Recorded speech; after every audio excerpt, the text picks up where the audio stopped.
Acara ini dipersembahkan oleh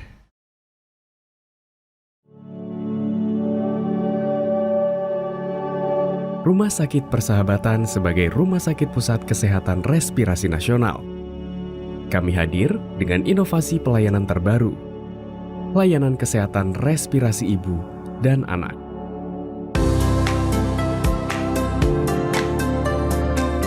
Bersama kami, Anda mendapatkan perawatan terbaik dengan semangat melayani secara bersahabat.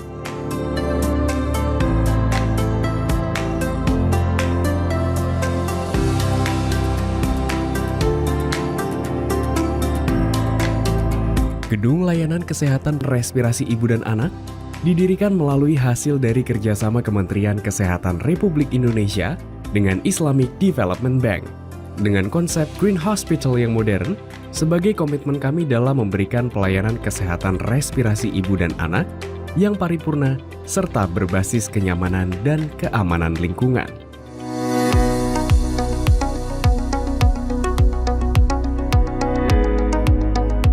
Kami menghadirkan layanan unggulan yang didedikasikan untuk kesehatan respirasi ibu dan anak. Dengan teknologi medis terkini dan tenaga ahli yang berpengalaman di bidangnya, kami siap membantu setiap tahap perawatan, mulai dari diagnosis, pengobatan, hingga pemulihan. Mulai dari layanan PICU, NICU, terapi inhalasi, endoskopi, hingga kolonoskopi anak dan bayi. Adapun feto maternal, gineko-onkologi, imunoendokrinologi dan fertilitas, uroginekologi dan rekonstruksi, obstetri ginekologi sosial, serta layanan seperti bronkoskopi, layanan klinik respirasi, rawat inap respirasi, RICU, spirometri, dan hiperbarik. Kami memastikan bahwa setiap pasien mendapatkan fasilitas perawatan yang tepat dan efisien. Fokus kami adalah pada kesembuhan serta memberikan pelayanan utama kepada keluarga pasien selama berada di Rumah Sakit Persahabatan, khususnya di Gedung Layanan Kesehatan Respirasi Ibu dan Anak. Dalam suasana yang nyaman dan aman, kami berkomitmen untuk selalu memberikan layanan terbaik bagi Anda dan keluarga. Gedung Layanan Kesehatan Respirasi Ibu dan Anak merupakan wujud dari dedikasi kami dalam meningkatkan kualitas hidup sehat di masyarakat. Bersama, kita wujudkan kesehatan respirasi yang lebih baik untuk kesehatan ibu, anak, dan keluarga Indonesia. Rumah Sakit Persahabatan, melayani secara bersahabat. Halo pemirsa JATV dimanapun Anda berada, kita ketemu lagi ya di Kata Dokter. Hari ini seperti biasa kita akan membahas tema-tema yang menarik tentunya terkait dengan bidang kesehatan. Temanya adalah dari anyang-anyang ke batu ginjal. Apa yang harus Anda ketahui? Menarik ya? Nah seperti biasa hari ini kita kedatangan dua orang narasumber dari Rumah Sakit Persahabatan. Yang pertama adalah Dr. Andar Siregar, spesialis urologi, konsultan. Terima kasih dokter berkesempatan hadir di studio kita pada hari ini. Oke, dokter yang berikutnya adalah narasumber kita Dr. Nugroho Purnomo, spesialis urologi konsultan. Ini dua-duanya adalah dokter urologi nih dari Rumah Sakit Persahabatan. The best dokter nih pastinya ya. Oke dokter, kita santai aja ngobrol ya. Terkait dengan temanya ini sebenarnya menarik ya. Anyang-anyang, kalau saya sih manggilnya anyang-anyang bilangnya ya. Anyang-anyang menyebabkan batu ginjal gitu. Ini kaitannya seperti apa? Dimulai dari dokter Andar dulu. Ya. Anyang-anyang itu sebenarnya bahasa awam kan? Iya benar. Kalau kita ngomongnya ke medis tuh anyang-anyang itu seperti apa sih korelasinya? Ya dok, sebenarnya anyang-anyangan itu kan keluhan buang air kecil ya dok ya. Rasa yang di bahasa awam kan itu yang kita ketahui anyang-anyangan. Jadi buang air kecilnya nggak nyaman, disertai nyeri dan lain-lain. Memang yang paling sering itu adalah batu saluran kemih atau batu ginjal. Makanya kita mau diskusi mengenai itu pada hari ini. Baik, jadi dok, dari si anyang-anyang nih ada keluhan, pemirsa ngerasa aduh pipisnya nggak enak gitu kan, kita ngomongnya anyang-anyang tuh. Terus tiba-tiba yang mau diceritakan nanti ini anyang-anyang ini merupakan gejala sebenarnya kan. Gejala yang secara nggak langsung memberitahu kepada kita bahwa ayo pasti something happen nih dengan alat-alat urologi, maksudnya genital kita, ya kan, urologi kita. Nah, kalau berbicara mengenai masalah anyang-anyang, apakah si anyang-anyang ini dari awal bisa kita obatin atau enggak, nanti atau karena tidak terobati sehingga menjadi ke penyakit ginjal atau bagaimana sebenarnya? Iya dok, sebenarnya kan anyang-anyangan itu suatu gejala ya. Jadi supaya masyarakat juga lebih aware, tentunya kita akan edukasi juga dan nanti dilakukan pemeriksaan supaya tahu apa sih penyebab anyang-anyangannya gitu sih dok. Pemeriksaannya jangan dikasih dulu, sekarang ke dokter Nugroho. Dok, sebenarnya seseorang datang dengan keluhan anyang-anyang gitu kan. Kalau di dokter, pertama kali itu apa biasanya yang dilakukan oleh seorang dokter? Oke, jadi memang anyang-anyang itu adalah istilah umum ya di masyarakat. Jadi memang banyak pasien itu datang ke kami nih dokter urologi atau sering sebutannya dokter pipis gitu ya. Jadi anyang-anyang itu memang keluhan tidak nyaman lah pada pasien. Memang paling sering itu terjadi pada perempuan, sorry ya, itu paling sering. Penyebab anyang-anyang atau tidak nyaman pada pipis itu berbagai macam sebenarnya. Yang paling sering itu memang infeksi saluran kemih, infeksi saluran kemih, batu ginjal, atau sampai yang ekstrim memang sampai suatu keganasan, begitu ya. Sehingga cuman yang paling umum dirasakan pada pasien itu adalah infeksi saluran kencing yang paling umum. Pada waktu awal masuk ISK kita kasih diagnosis infeksi saluran kencing atau infeksi saluran kemih, ya kan? Nah, si ISK ini biasanya kan kita diagnosis setelah kita melakukan pemeriksaan, ya kan? Nggak mungkin cuman anyang-anyang kita tahu oh dia ISK, nggak mungkin. Nah, kira-kira nih sebenarnya dok, apakah itu sudah pasti dia mengarah ke ginjal? Belum tentu kan? Belum tentu. Oke, untuk mengetahui itu pasti ada step-stepnya. Oh ini ISK biasa, ini memang ada kelainan pada batu ginjal atau mungkin juga keganasan tadi. Kalau menurut dokter Andari, bagaimana sebenarnya kalau seseorang datang dengan diagnosis dengan anyang-anyang, dilakukan pemeriksaan, ya pasti ada faktor-faktor risiko dan sebagainya. Mungkin bisa disebutkan juga kepada pemirsa di rumah. Sebenarnya biasanya, kan tadi dikatakan juga lebih sering kepada wanita. Betul. Kenapa lebih sering kepada wanita daripada pria? Kemudian kenapa ini timbul? Tadi sudah disebutkan sebagian sama dokter Pramono, tapi mungkin ada tambahan lainkah dokter? Yang bisa disampaikan kepada pemirsa di rumah? Ya dok, memang paling sering betul kata dokter Nugroho ya, kena infeksi saluran kemih itu pada wanita. Karena memang salurannya buang air kecil kan lebih pendek dibanding laki-laki, dekat dengan dunia luar, gampang infeksi. Nah memang yang sebelum pemeriksaan itu biasanya baiknya konsultasi dulu ke dokter. Konsultasi diperiksa kan? Diperiksa dulu, apakah nyerinya ada keluhan disertai nyeri pinggang, disertai kemerahan. Dari situ kita tahu nih apakah mengarah kemana. Oke, dokter, kembali ke dokter Nugroho ya. Kadang-kadang banyak yang beranggapan bahwa, oh dok, penyakit ini biasa lah gitu kan ya. Ntar juga hilang, minum air putih yang banyak gitu. Cukup itu dok? Oke, memang itu yang menjadi tidak biasa ya. Kalau misalkan itu sering berulang, memang terkadang pada pasien yang mengalami keluhan anyang-anyang, pasti terapi pertama adalah minum yang cukup. Minum gitu yang cukup. Kadang-kadang pasien pun suka inisiatif langsung membeli antibiotik, begitu ya, dan mereka merasakan jauh lebih nyaman begitu. Tetapi suka berulang kembali gitu. Artinya kan ada sesuatu yang harus kita cari. Kenapa infeksi ini berulang begitu? Sesuatu yang dicari seperti apa dok misalnya? Maksudnya apa? Pemeriksaan laboratorium apa mungkin? Betul. Kalau misalkan sudah berulang, pemeriksaan yang paling gampang kita kerjakan adalah pemeriksaan kencing atau urinalisa. Kalau misalkan dari hasil urinalisa itu memang didapatkan adanya suatu infeksi atau ada curiga ada suatu batu saluran kemih, biasanya kita kerjakan USG atau ultrasound dengan pemeriksaan yang paling simpel lah, dengan radiologi. Dari situ kita bisa mengetahui apakah ini murni suatu infeksi saluran kemih atau ada penyerta lainnya seperti batu saluran kemih atau sesuatu yang lain. Gitu. Kalau misalnya dicek ya dokter, ternyata dicek memang ada infeksi. Tapi untuk saya masih belum jelas bagaimana kita mengetahui bahwa oh ini infeksi biasa. Misalnya kadar leukositnya tinggi dan sebagainya kan dari laboratorium tersebut. Tapi kalau misalnya kita cek kemudian dari pemeriksaan itu dokter ada kecurigaan mengarah ke batu ginjal, gitu kan ya. Nah, apakah ada pemeriksaan lain mungkin, Dokter Anda bisa menambahkan pemeriksaan apa lagi yang menunjang, yang membantu yang sudah dilakukan oleh Dokter Nugroho tadi misalnya? Ya dok, memang selain yang paling simpel memang urinalisa ya dok. Dari situ kita bisa lihat seperti kata dokter Yanti tadi ada leukositnya tinggi atau tidak. Kemudian biasanya kita lihat juga sel darah merahnya dok. Kalau memang tinggi banget mungkin kita curiga apakah itu kena batunya, juga bisa kena tumor mungkin. Jadi artinya kalau cuma infeksi biasa, biasanya tidak ditemukan atau sel darah merah pada pemeriksaan laboratoriumnya ya? Ada Jadi sih dok. ada bisa. tapi tidak terlalu tinggi, tidak Bisa signifikan. ada. Oke.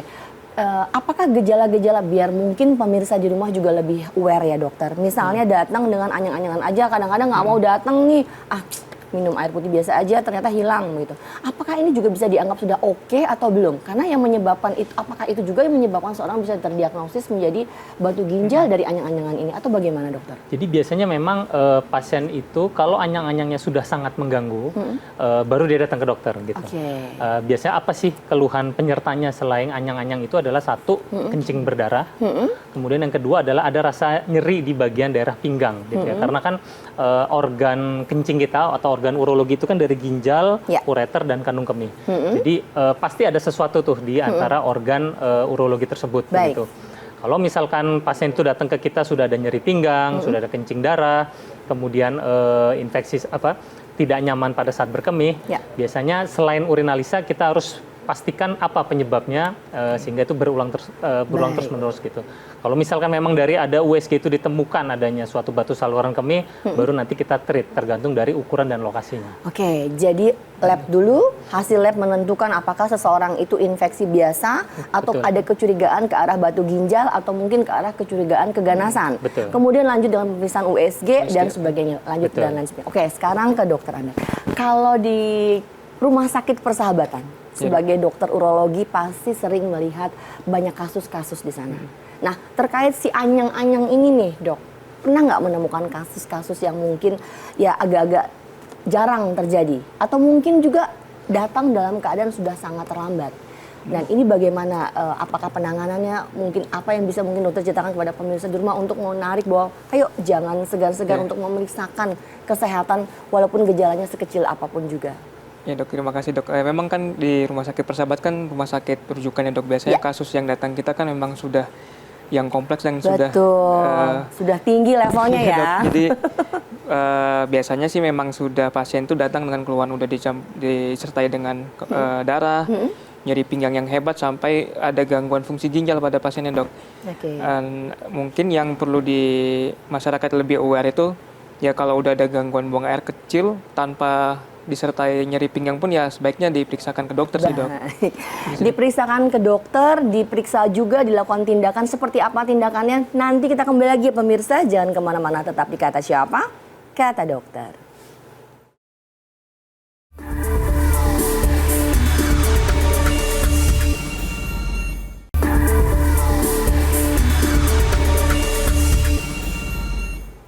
Ya pemirsa, kembali lagi di Kata Dokter, masih seputar tema dari anyang-anyangan ke batu ginjal, apa yang harus Anda ketahui. Nah, tadi kita sempat membahasnya dengan Dokter Nugroho dan juga dengan dokter Anda bahwa semua penyakit ini awal mulanya emang dari si anyang-anyang ini tadi ya. Ringan gejalanya tapi ternyata ke depannya banyak sekali penyebab dari itu menyebabkan banyak penyakit yang mungkin lebih berbahaya ke depannya. Oke, dok, tadi kita terputus mengenai diagnosanya, ya kan? Jadi suatu penyakit ditegakkan diagnosanya bahwa ISK mungkin, infeksi saluran kemih. Kemudian apa sih dok? Apa saja tahapan-tahapan saja untuk menegakkan diagnosa itu dan apa saja yang harus dilakukan khususnya seorang dokter urologi pastinya? Ya dok, memang tadi kita udah bahas pemeriksaan urin dok dan kemudian di USG.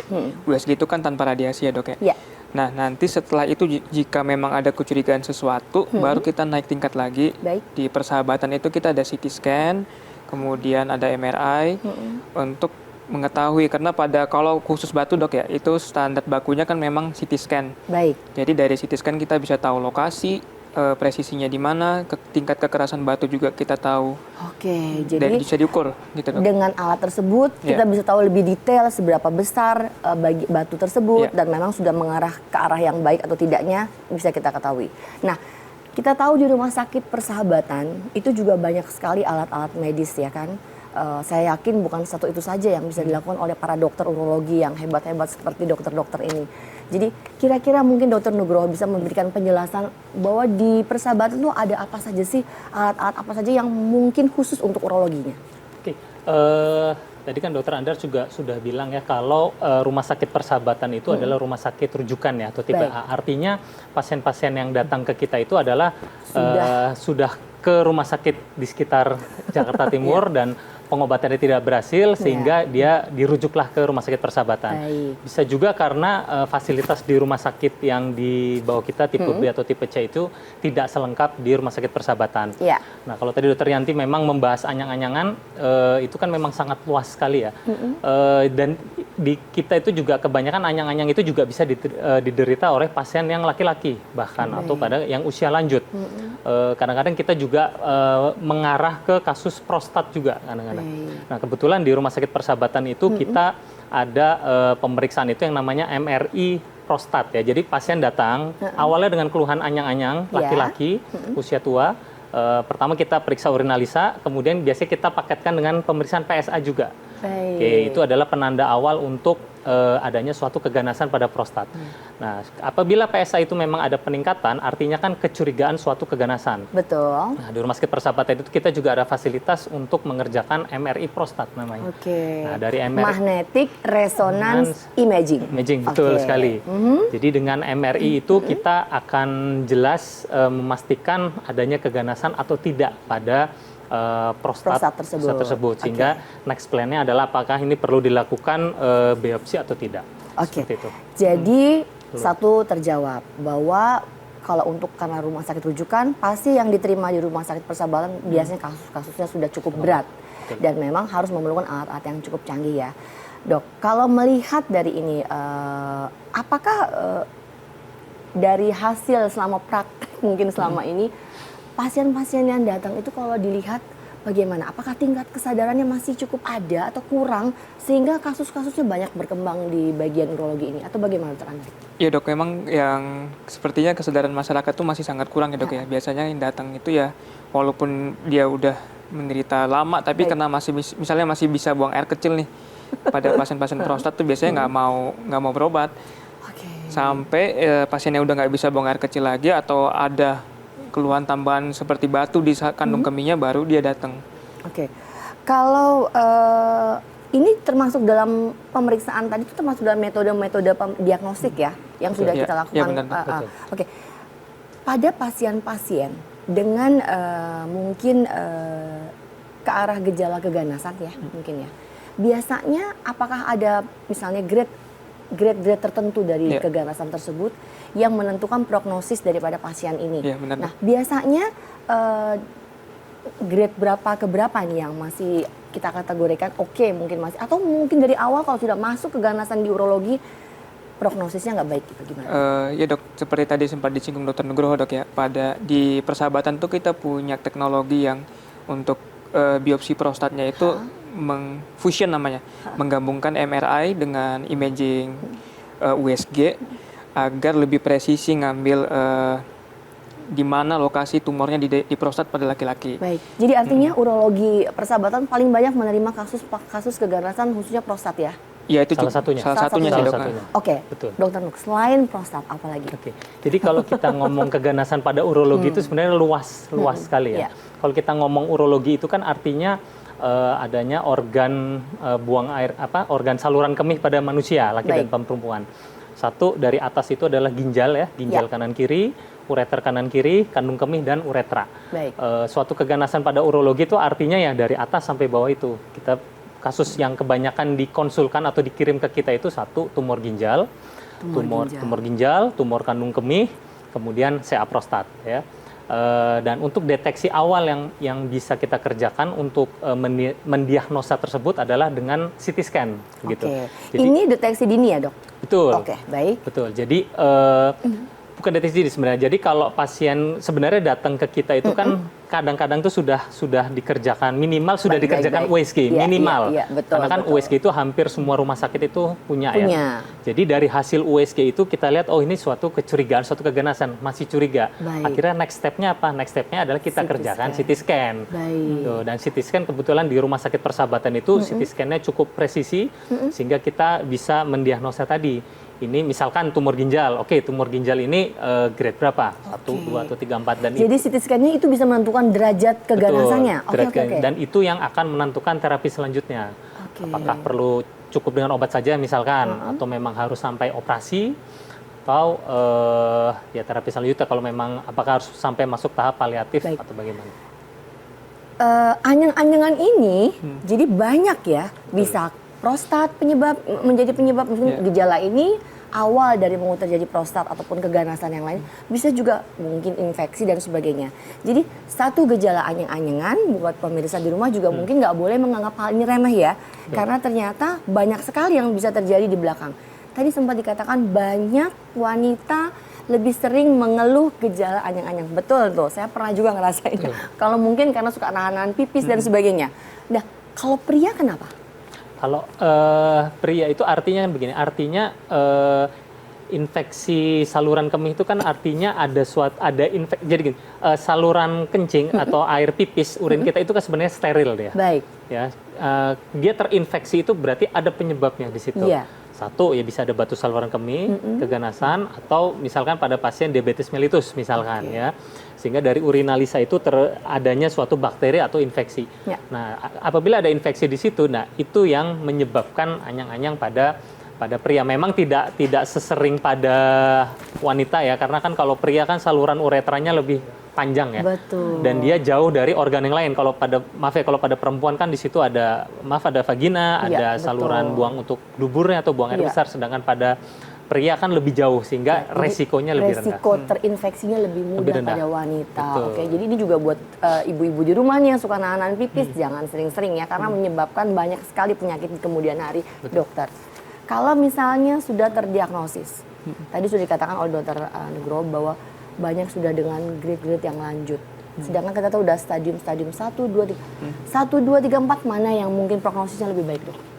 Ya tentunya kalau pada suatu tumor dok ya makin Ke atas awal kan makin berat. Jadi sebenarnya makin di awal kita deteksi pilihan terapi makin semakin lebih banyak lah dok. Kemudian tentunya quality of life pasiennya juga diharapkan jauh lebih baik. Baik.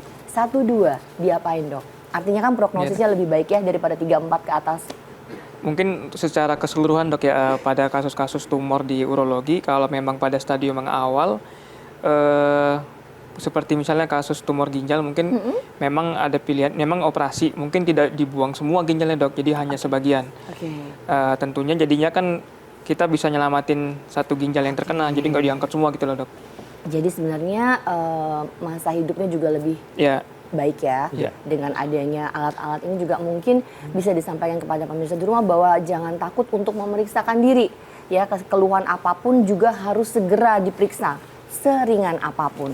Dokter, kalau melihat kasus, pernah nggak mendapatkan kasus yang menurut dokter ini sebenarnya sepele, ringan, tapi kena terlambat? Dan apa yang terjadi pada pasien tersebut, apakah masih bisa tertolong atau enggak? Dan kalau mungkin ini terjadi, bagaimana kita menyampaikan kepada pemirsa di rumah nih, supaya hal-hal tersebut tidak terjadi pada mereka? Oke, mungkin hal sepele yang dirasakan pasien itu yang datang ke kita itu satu anyang-anyang, yang kedua adalah nyeri pinggang. Itu gejala awal yang dirasakan. Kemudian kita kerjakan pemeriksaan tadi ya dengan CT scan. Ternyata dari hasil CT scan itu kita dapat adanya batu ginjal yang sudah menyumbat ginjal itu sampai dia besar sekali. Oke dok, menarik. Nah, batu ginjal yang sudah menyumbat sehingga besar sekali. Diapain? Tapi jangan dijawab sekarang ya dokter ya. Pemirsa, kita akan kembali lagi, menarik sekali berbicara masalah si anyang-anyangan ini ya. Kita akan kembali saat lagi, jangan kemana-mana, tetap di Kata Siapa? Kata Dokter.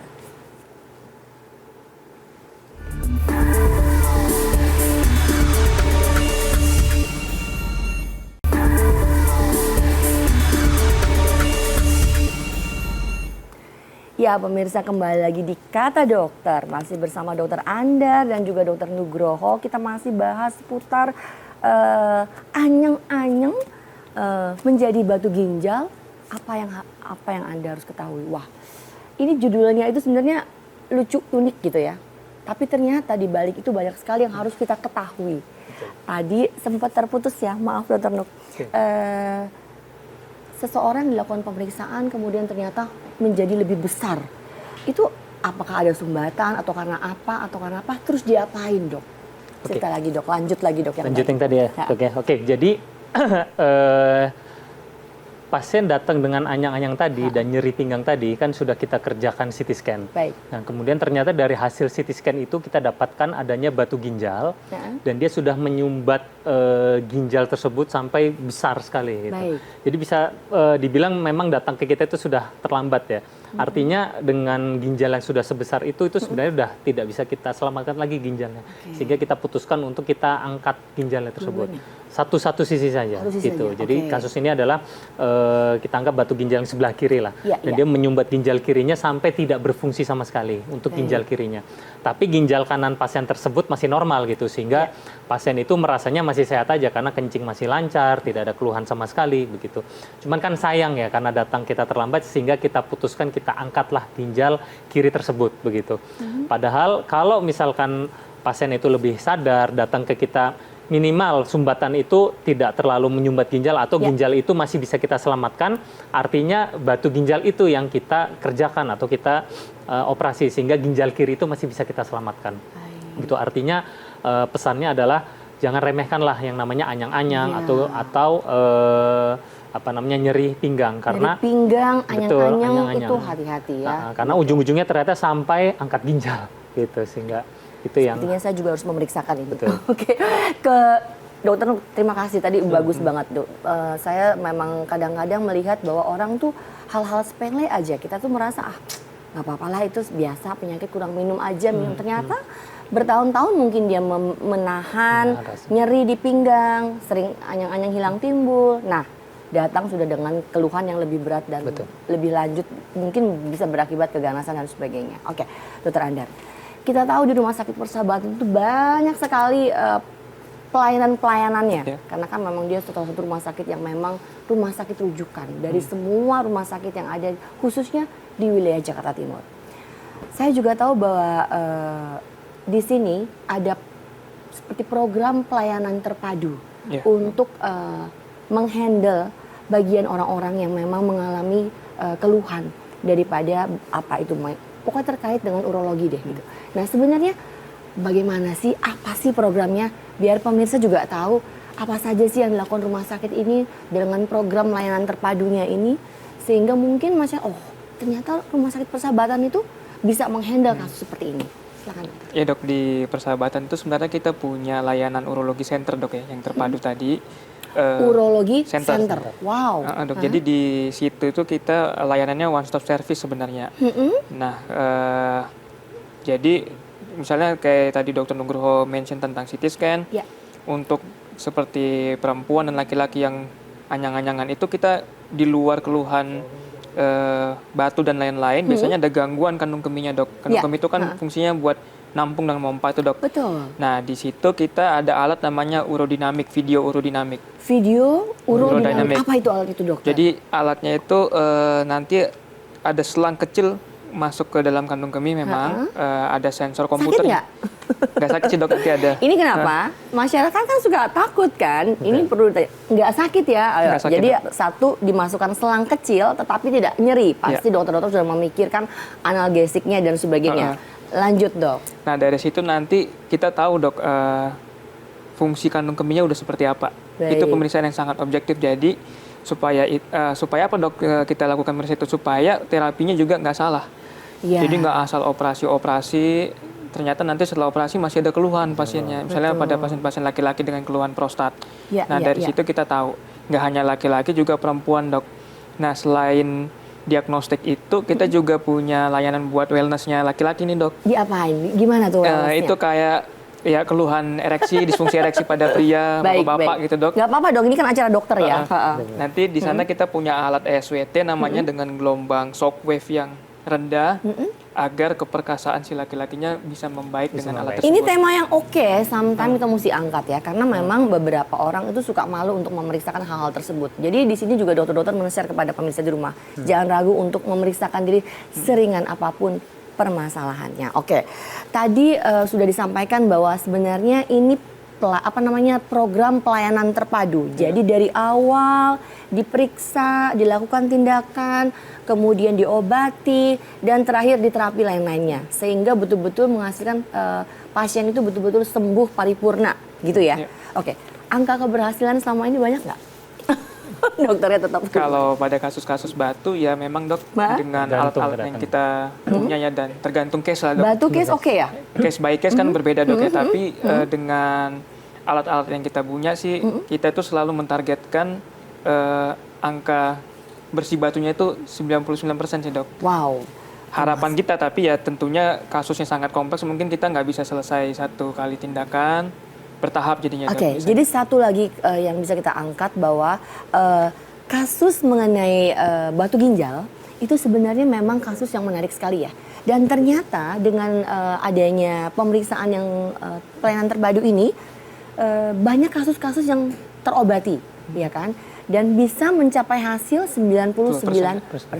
Dokter Nugroho, pernah nggak ngedapetin kasus yang mungkin agak sulit kita handle atau mungkin tanda kutip, ya pasti pernah ya, cuman bisa share kepada pemirsa. Ini bukan untuk menakut-nakuti, tetapi yuk supaya hal ini tidak terjadi, pemirsa juga di rumah juga harus bisa lebih aware terhadap kesehatannya. Silakan dokter.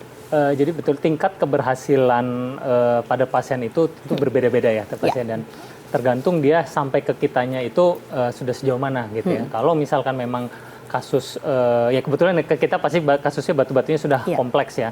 Cuman minimal dengan ya sudah dijelaskan dokter Andar tadi, minimal dengan teknologi dan dengan kemampuan kita mengerjakan kasus-kasus batu tersebut, tentu tingkat keberhasilannya itu sudah di atas 99% ya. Minimal pasien yang datang ke kita, kenapa sih pasien itu sampai datang kita ke urologi itu adalah sebenarnya target kita itu adalah menyelamatkan ginjal pasien, begitulah. Karena jangan sampai pasien itu jatuh pada tahap gagal ginjal, begitu. Jadi sebisa mungkin tidak gagal ginjal dan tidak cuci darah, gitulah. Baik. Jadi sebisa mungkin yang kita kerjakan gitu. Jadi kalau misalkan kita mendapat kasus yang memang batunya kompleks sekali, minimal yang kita bisa kerjakan, betul, kita target kita adalah 100% batu itu bersih. Tapi kalaupun dia tidak bisa bersih, minimal 90% dan minimal fungsi ginjal itu bisa kembali seperti semula begitu. Sehingga pasien tidak perlu sampai gagal ginjal atau sampai cuci darah. Itu sebenarnya yang kita khawatirkan itu pesan yang pengen kita sampaikan sebenarnya. Jadi artinya jangan diremehkan lah yang namanya anyang-anyang atau kencing sakit pinggang atau batu ginjal, karena ujung-ujungnya itu bisa ke gagal ginjal atau sampai cuci darah. Nah, jadi anyang-anyang bisa ke batu ginjal, kemudian bisa keganasan, bisa cuci darah, lebih mungkin sepintas judul ini mungkin hal yang biasa ya, tapi ternyata kita mau memberikan sedikit edukasi kepada pemirsa di rumah juga bahwa sekecil apapun permasalahan di dalam tubuh kita, yuk jangan mencoba untuk menjadi dokter sendiri ya, harus coba ketemuilah dokter-dokter yang memang lebih kompeten di bidangnya. Banyak nggak kasus yang datang misalnya mereka tidak lari ke dokter dulu awalnya? Kan kita tahu bahwa banyak sekali di luar sana ya mungkin non medisnya gitu ya, tapi ujung-ujungnya akhirnya dokter juga yang harus menyelesaikan semua permasalahannya. Nah ini mungkin bisa share sedikit dokter Andar. Iya dok, memang benar dok ya, masyarakat kita itu sekarang masih suka cari alternatif biasanya dok. Nah biasanya pada kasus-kasus nggak hanya batu tapi lebih sering di kasus tumor dok. Nah misalnya memang dia udah terdiagnosis oleh dokter kena tumor, dia cari alternatif lain dok. Nah alternatifnya terus tumornya diapain? Itu biasanya dikasih ramuan-ramuan yang kita nggak tahu apa. Nanti kembali lagi ke kita udah pilihan terapi-terapi itu udah sangat terbatas gitu dok. Mungkin itu sih dok. Itu jadi pesannya bahwa sekecil apapun, ayo kita sekarang sudah punya dokter-dokter yang kompeten di bidangnya. Jangan takut untuk pergi ke dokter. Jika takut sakit bilang sama dokternya pasti akan memberikan obat-obat analgesik yang mengurangi nyeri. Jangan takut untuk memeriksakan keluhan sekecil apapun, karena kesehatan itu penting untuk kita. Kita akan kembali saat lagi, jangan kemana-mana, tetap di Kata Siapa? Kata Dokter.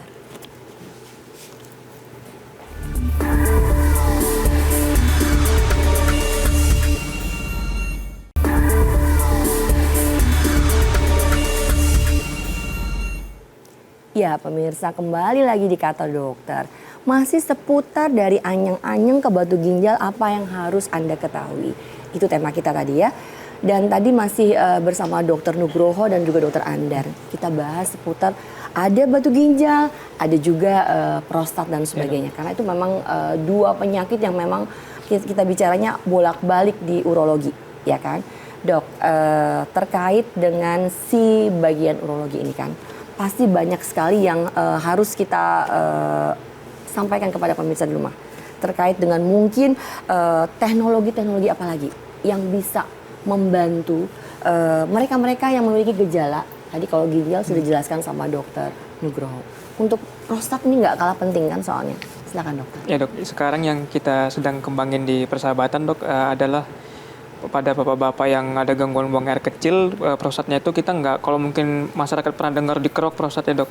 Nah kalau di persahabatan dikerok, Oke. biar agar pipisnya lancar. Nah di persahabatan itu sekarang kita ngembangin enukleasi prostat. Jadi itu kayak apa, diapain tuh dok? kayak dikupas gitu prostatnya dok. Jadi nanti bongkahan prostatnya di kandung kemih, waktu di kandung kemih akan kita giling pakai alat. Jadi bener-bener plong nanti prostatnya, harapannya supaya pasiennya Nyaman. kencingnya Nyaman, lancar ya? banget dan nggak perlu tindakan berulang dalam waktu yang masa akan datang gitu dok. Baik. Tindakan itu namanya apa tadi? Enukleasi prostat dok. Enukleasi prostat. Nah. Berapa lama tindakannya? Itu mungkin 1 jaman dok. 1 jam. Dan dengan Prognosisnya laser. pasti bagus ya? Baik sih dok. Itu laser alatnya? Dengan laser, Oh, jadi dengan laser. beneran laser dok ya. Mungkin di masyarakat awam sekarang kan laser yang berkembang itu kayak sunat tuh dok. Mungkin laser padahal dengan besi yang dipanasin. Nah ini beneran alatnya Ini laser. pakai alat laser. Seperti di kecantikan juga ya? Ya, benar, dok. Oke. Baiklah. Jadi itu sekitar berapa? 1 sampai 2 jam? 2 jam, tergantung Baiklah. ukuran prostatnya dok. Baik, jadi justru sekarang lebih canggih lagi ya. Itu mengurangi minimal. Kenapa dokter mungkin, kenapa sih kita harus menggunakan alat ini? Apa karena mungkin perdarahannya lebih berkurang Ya. atau bagaimana dok? Ya benar dok, perdarahannya jauh lebih sedikit dan lebih safe buat pasien-pasien karena menggunakan laser. Kemudian di rumah sakit lebih cepat dia dok, jadi pasien itu mungkin nggak perlu 3 hari, mungkin hari kedua udah bisa pulang. Ya, banyak pasca pasien kan tindakan. takut lama-lama di rumah sakit ya, aduh panik gitu. Iya, Tapi kalau ini lebih cepat ya, Lebih cepat. datang tindakan 1-2 jam, 2-3 hari pulang dan selesai.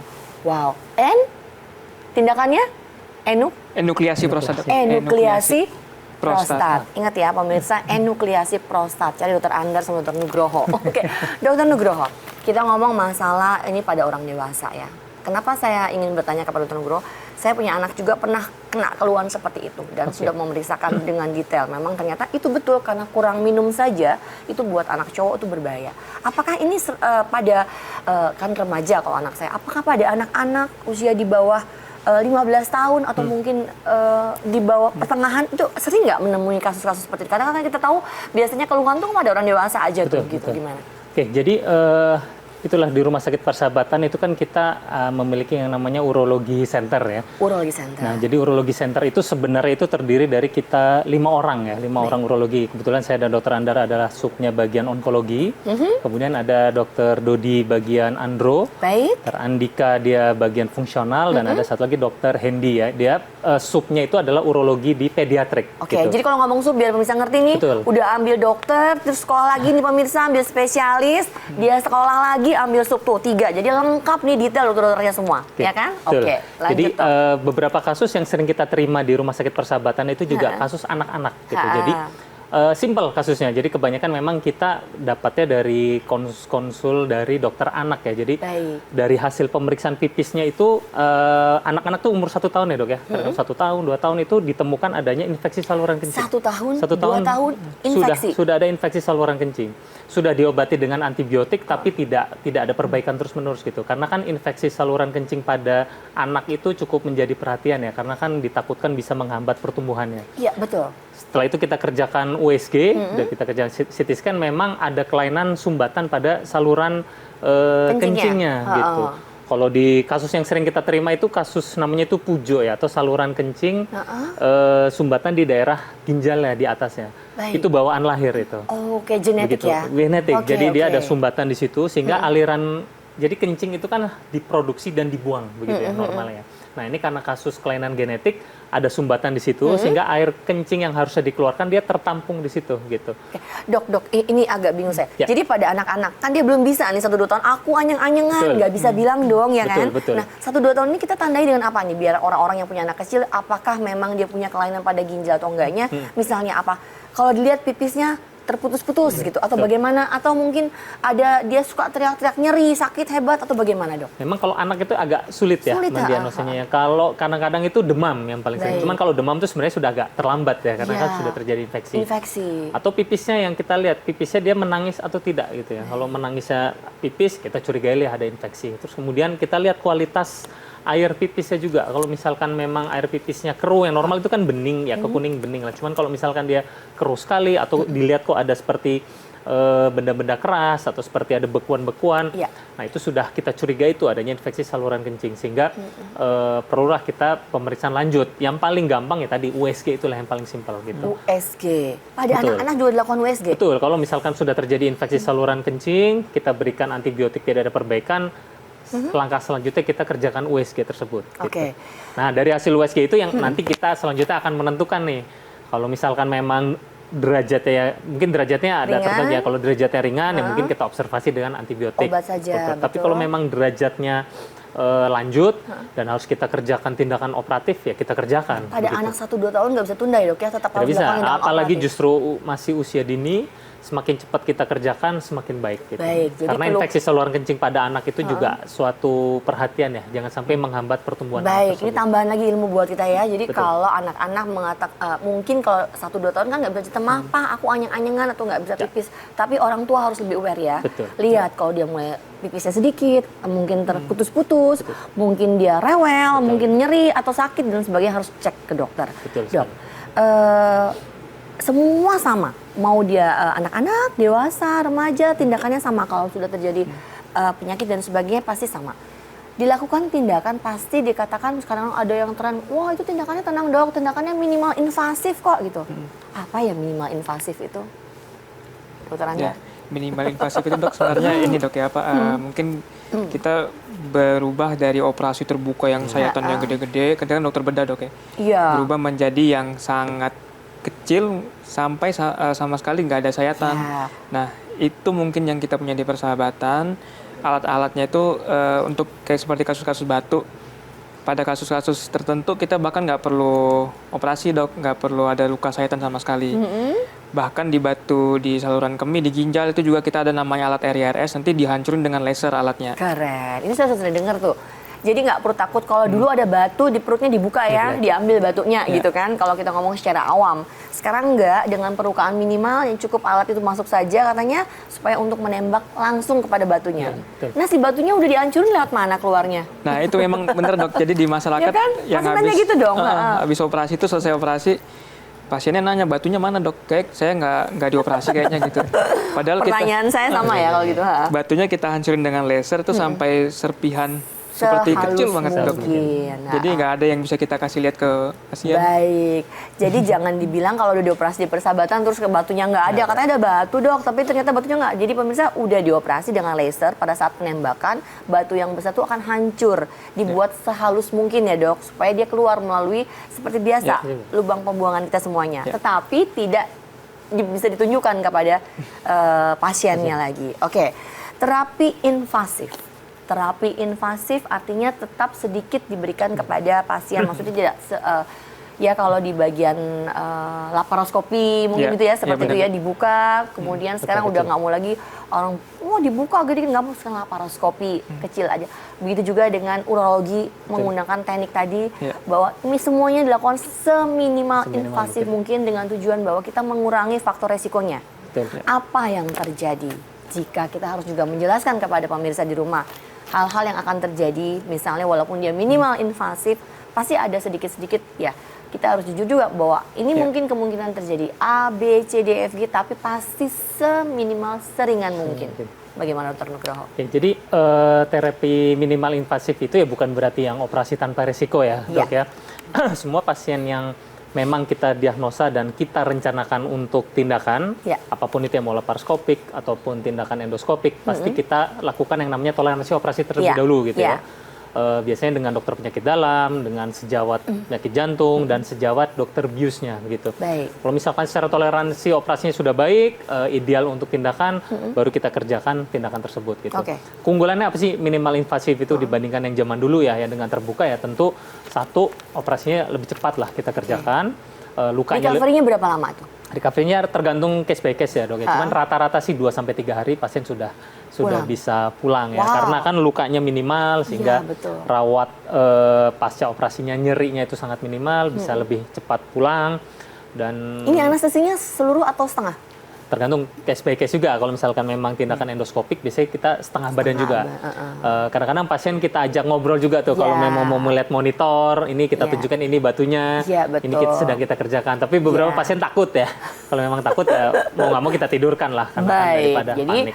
semua itu pasti disesuaikan dengan kenyamanan Betul. daripada pasien tersebut. Jadi apapun itu tetap satu kuncinya, periksakan ke dokter secepat mungkin, apapun itu keluhannya. Pemirsa, kita akan kembali saat lagi, jangan kemana-mana, tetap di Kata Siapa?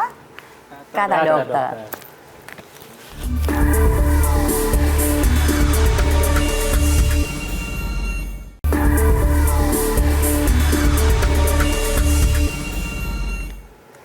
Ya pemirsa, tak terasa udah di segmen terakhirnya. Seru sekali berbicara mengenai si anyang-anyang tadi, berbicara mengenai ginjal, prostat, semua yang terkait dengan urologi. Nah, tapi masih ada satu segmen ini saya masih mau bahas tuntas nih dengan dua dokter kita yang memang udah kompeten di bidangnya. Yang pertama Dr. Nugroho, Dr. Andar, sebenarnya sudah memberikan ilmu yang cukup baik kepada kita. Dr. Nugroho, biasanya kita tahu bahwa seseorang itu hidup sehat, harusnya pasti memiliki pola hidup yang sehat juga. Olahraga semua pastilah. Semua sekarang sudah mulai banyak kita lihat masyarakat sudah mengerti pentingnya olahraga, ya kan? Selain itu pasti ada hal-hal yang harus dilakukan oleh pemirsa di rumah untuk supaya organ kita khususnya supaya nggak ketemu sama dokter Anda dan dokter Nugroho, ya kan? Nah, urologi ini. Nah, bagaimana sebenarnya diet sehat yang baik supaya kita terhindar dari segala macam penyakit yang sudah kita bahas tadi. Oke, memang untuk hidup sehat atau untuk menghindari terbentuknya suatu batu saluran kemih itu artinya diet kita harus seimbang, harus baik, kemudian hidrasi yang cukup, dan aktivitas olahraga ya. Jadi 3 faktor itu harus kita penuhi. Satu, diet apa sih yang memang harus kita jalankan itu. Jadi batu saluran kemih itu memang secara umum itu dia tuh terbentuk yang namanya itu kalsium oksalat ya. Artinya diet kita tuh harus menghindari zat-zat yang menjadi pembentuk dari apa namanya batu saluran kemih. Baik. Satu artinya diet garam-garaman kita kurangin ya. Terus kemudian diet yang tinggi kolesterol kita kurangin. Terus makanan-makanan yang asam uratnya tinggi juga kita harus hindari ya. Baik. Banyak makan sayur-sayuran, buah-buahan itu Apa juga baik. namanya? Garam-garaman juga bisa tuh, yang suka asin-asin ya dokter ya? Betul. Baik, terus tadi yang kedua tadi kolesterol. Betul. Jadi jangan berpikir, oh harusnya berhubungan dengan pencernaan, tapi juga bisa ke arah urologi. Baik, apalagi dok? Betul.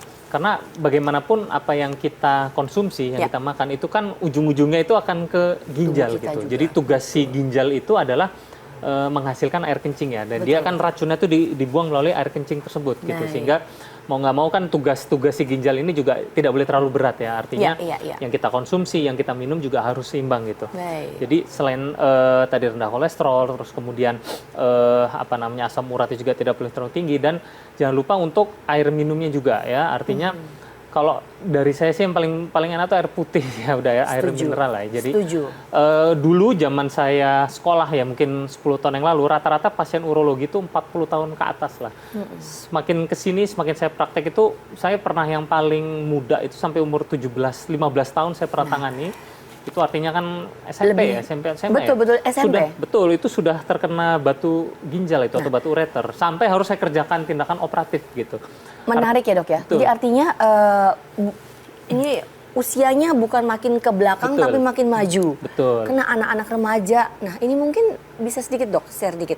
Makanan jenis apa yang biasa mereka konsumsi atau minuman jenis apa yang mereka konsumsi sehingga pada usia muda anak-anak tuh sekarang banyak sekali yang kena, bahkan ada yang saya dengar suka sampai cuci darah. Cuci darah, betul sekali. Iya. Artinya kan kalau kita lihat memang trennya itu ya makin kesini itu makanan-makanan itu yang manis-manis ya, ataupun minuman-minuman ya banyak lah kita temukan ya dalam kemasan yang manis sekali Iya. gitu, dan itu usia-usia udah menjadi tren ya, sudah diminum, mungkin bilangnya apa, kopi gitu ya, tapi sebenarnya Iya. mungkin kopinya cuman berapa, tapi kandungan campuran ya, Gula dan susunya dan sebagainya. gulanya kalau kita Betul. lihat tuh komposisinya tuh lebih banyak gulanya gitu. Iya, iya, iya. Dan itu sudah dikonsumsi dari anak-anak Betul. SD, SMP gitu kan. Dan mereka lihat kurang sekali untuk suka minum air putih. Air putih, betul. Jadi kalau kita nggak ke ada resto, rasa, lihat betul. anak-anak tuh pasti minumannya yang sudah berwarna-warna. Betul Sedih sekali saya. gitu ya. Oke, baiklah. Jadi jadi- minuman, makanan itu mempengaruhi sehingga supaya anak-anak itu nggak anak terjadi itu, seperti itu dan ya. itu kan sebenarnya diet itu kan ya sudah mulai diajarkan lah sejak kecil. Jadi Baik. kalau misalkan kita memang orang tua yang sudah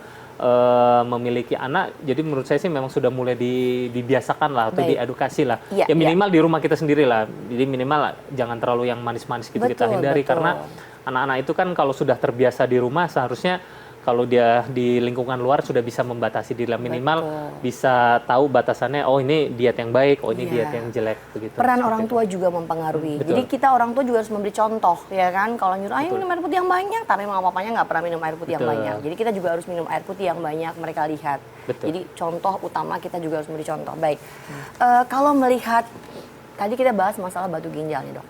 Kalau ke prostat nih, dokter Ya. Andar.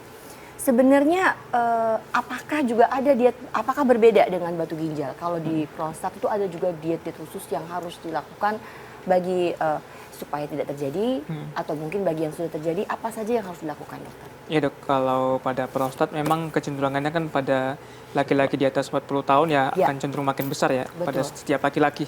Itu sebenarnya normally ya? Sebenarnya normal dok, cuman yang kita bisa cegah itu resiko dia untuk menjadi suatu keganasan. Oke. Nah, itu yang mungkin bisa kita hindari atau kita kurangin angkanya.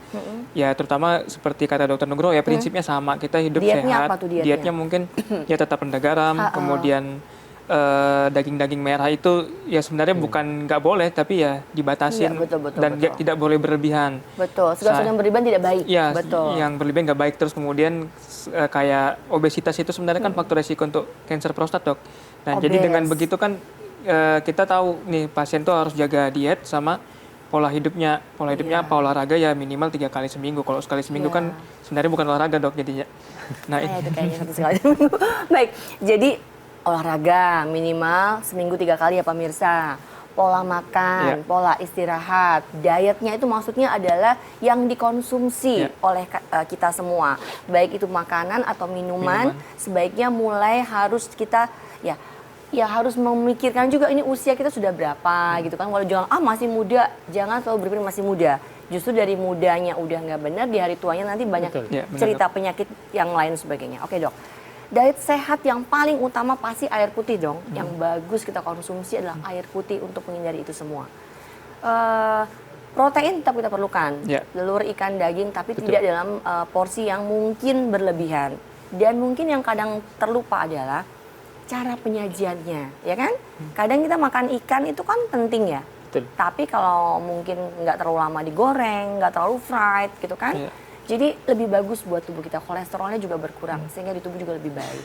Nah, dari itu semua dok, kalau melihat pada seseorang yang sudah melakukan diet, apakah ini juga mentolerir bahwa pasti nggak akan terjadi ini si gagal ginjal atau keganasan dan sebagainya, pasti akan terjadi ya. Tapi kita nggak pernah tahu. Tetap itu yang namanya sesuatu kita lebih baik mencegah Ya. daripada kita mengobati. Mengobati. Nah, kalau melihat saya kembali ke dokter Anda dulu. Prostat itu kan terkadang penyakit yang kata orang-orang tuh udah biasa pada usia-usia tertentu tuh udah biasa gitu. Nah, pada saat usia berapa sih dok seharusnya seorang pria itu harus lebih mulai aware memeriksakan nih prostatnya, dan pada usia berapa? Untuk anak-anak juga kalau misalnya ya mungkin punya riwayat penyakit Atau ini genetik nggak sih? Kayak tadi kan ginjal tuh kan ada faktor genetiknya. Betul. Nah itu bagaimana sih? Mungkin Dokter Andar, Iya. kemudian Dokter Nugroho. Ya dok, kalau pada kasus tumor prostat memang ada faktor genetik. Jadi mungkin untuk masyarakat ya dok ya, di umur 50 tahun itu udah mulai periksa itu screening. Oke. Pemeriksaannya tadi kita udah bahas di awal itu ada pemeriksaan darah PSA Betul. namanya. Itu yang paling simpel sebenarnya dok. Nah jika orang tuanya ada riwayat kanker prostat itu lebih awal lagi kita periksa dok. Mungkin di umur 45 tahun Oke.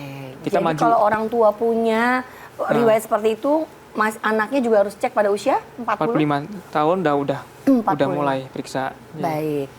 Dokter Nugroho, ada yang ingin tambahkan untuk ginjalnya nih?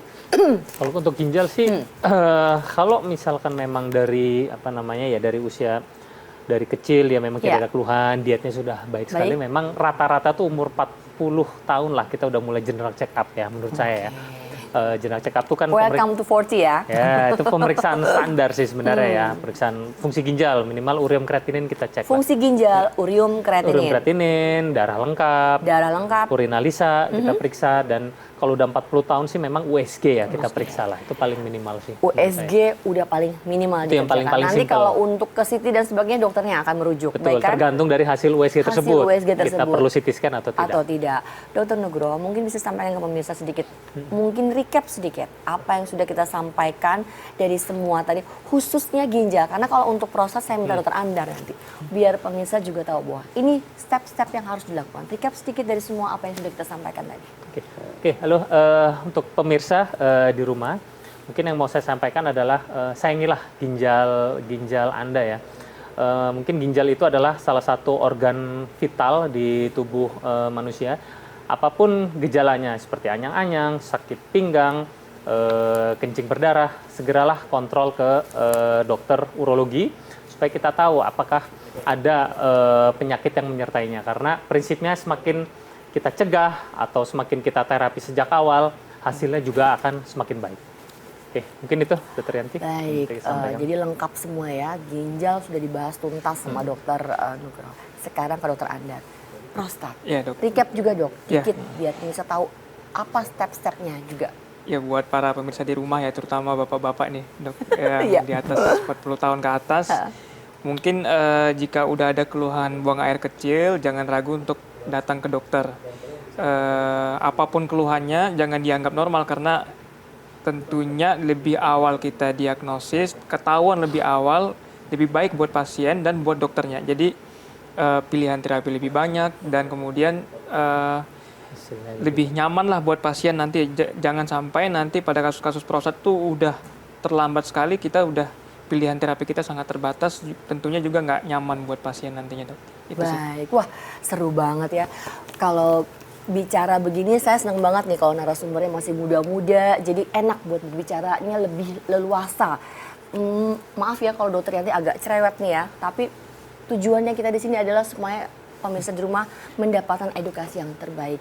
Dokter Nugroho terima kasih, Dokter Andar terima kasih. Dok. Next mungkin kita akan bisa ketemu lagi mungkin dengan tema-tema lain yang lebih menarik lagi. Ya pemirsa Jak TV terima kasih semua ya yang selalu setia menyaksikan Kata Dokter, dan juga saya ingin mengucapkan terima kasih kepada Dokter Nugroho dan Dokter Andar dari Rumah Sakit Persahabatan. Semoga apa yang kita perbincangkan hari ini dapat bermanfaat bagi kita semua. Saya Yanti Mirandasari pamit undur diri dan sampai jumpa.